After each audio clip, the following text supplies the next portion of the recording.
Hello YouTube and hello Professor Raquel. My name is Nick Stevens and I am going to be doing the video presentation on who is Jesus and why should we follow him. So I have chosen as my scripture to do Mark chapter 4 verses 35 through 41. I really like this scripture, this passage, just really the whole thing. I know it in a couple of the different gospels, but I specifically like Mark chapter 4's version the best. And it has to do with kind of how it leads into chapter 5 of Mark, which I might get into a little bit in this video. But yeah, so why I like this passage so much, I think, just is because it's kind of a classic one that everybody knows. It's just all about Jesus calming the storm and, telling his disciples to have faith in him, and they don't. And I think it's really cool to see how Jesus tells them to have faith in him and to rely on him, and it's so relatable to today as well. So kind of what the text is about, basically, so kind of beforehand, I think that's important to look at what happened before. So before this, Jesus was telling parables to the people, and then it says in 35 that when the evening came that day, he and his disciples went over to the other side, which chapter 5 actually talks about where on the other side they go. They go to heal a man who has a demon inside of him, which I really love chapter 5 when it talks about Jesus casting the demon out. So I really like that part in chapter 5. But so basically they're going to the other side, and when they do, they get on this boat. And the boat, it's just a normal boat. It doesn't say anything about it being a small boat or anything like that. But it says they left the crowd behind, and him and a couple of his disciples were in the boat. They came upon a storm, which some people interpret to be the devil sending the storm. But the storm comes, and then Jesus was sleeping. He was actually not even awake. And I think that is so cool to see that Jesus was sleeping, like not worrying at all, knew that he was okay. So the disciples got really scared, and they were just yelling at Jesus, like, wake up, calm the storm. And Jesus says in verse 38, the disciples say in verse 38, it says, "Teachers, don't you care if we drown?"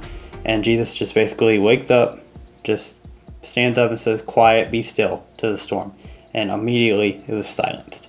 The wind died down and everything. And then later, Jesus is like, why were you afraid? Like, don't you know that I'm your God, basically? And the disciples were like, wow, even the winds and the waves obey him. It's just so cool to see, like, the disciples had no faith. When the storm was coming, they were looking basically death in the eye, like they were there and they were afraid they were gonna drown, it says in the passage. So it's just a really cool passage of scripture because there's so much to tie in. One, it tells about faith and how to have faith in Jesus. It also shows the power of Jesus, which is kind of why that's a significant detail, is it shows the power of Jesus, and it just shows that having faith in Jesus is so important, and these disciples didn't. And these are people who follow Jesus every day. They go everywhere he goes, and they still didn't have faith in that Jesus was going to calm the storm and make it okay.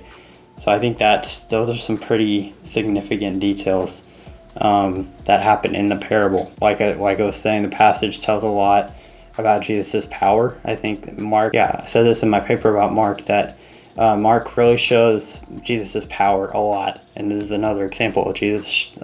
His power is shown just through basically being asleep 1 second, and then the next second the storm just stops. I mean, you can imagine if you've ever been on a boat and a storm's come. I have not, but I've seen TV shows and movies where there are storms. It can be really scary, and probably it wasn't a very big boat. It was probably a pretty small boat, and for it to, hear like the wave, it says a furious squall came up and the waves broke over the boat.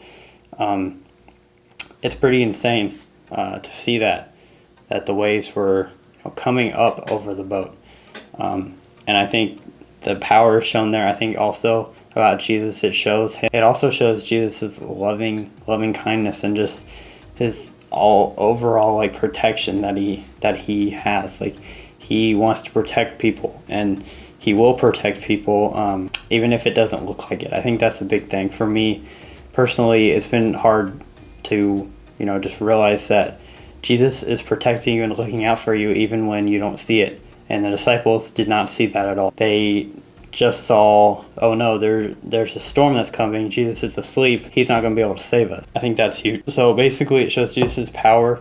It shows the faith part about people lacking faith, and it also shows that Jesus is a loving God who wants to protect everybody, and even if we don't see it, Jesus still protects people. And the part about, like, that's about what it says about Jesus, but the part about why we should follow him, I think I've already mentioned, but again, we should follow him because he isn't going to let us, like, he is going to come through when we need him the most. And it might not be what we want, he might not do what we want him to do, but he's always going to come through, and he always is going to do in us what we need. I think that's a huge reason of why this shows why we should follow him. Also, because of the faith. Jesus shows how he even says, like, why are you so afraid? Why don't you have any faith in me? Basically saying, like, you should trust me. And I think that's another reason why we should follow him, because the earth and everything in the earth will fail us at some point. I know that as a college student, like, the earth, people on the earth and things, it fails us. Like, it's not perfect, but Jesus will never fail us. And I think that is so true in this passage, and is shown so greatly in this passage. So that's kind of why I chose this. It's one of my favorite stories in the entire Bible.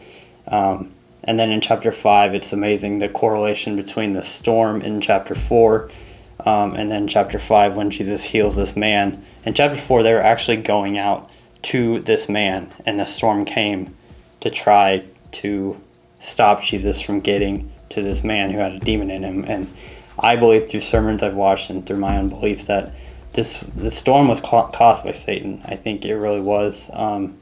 Satan wanted to stop Jesus from getting to this man, to heal this man.